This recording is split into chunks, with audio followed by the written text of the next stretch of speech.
కోడిగుడ్ల పులుసు పెట్టుకుంటున్నా. ఇప్పుడు ఉల్లిగడ్డలు కోసి అక్కడ పెట్టుకుంటా.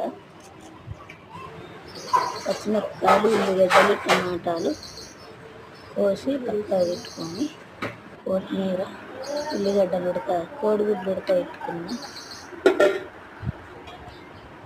చింతపండు నానేసి, చింతపండు పులుసు, నూనె, కళాయిలో నూనె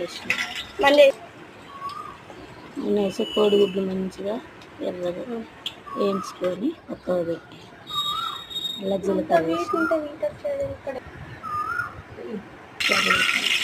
కొత్తిమీర, పచ్చిమిరపకాయలు వేసి,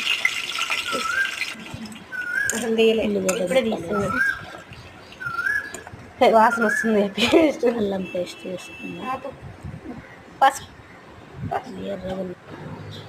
ఏమంటుందో పసుపు వేసుకుని, టమాటా ముక్కలు వేసుకుని ఫ్రై అవుతుంది. సాల్ట్గా ఉడికినాక సాల్ట్ పెట్టుకొని, 1 టీ స్పూన్ కారం వేసి, 2 టీ స్పూన్లు వేసుకోండి. 2 స్పూన్లు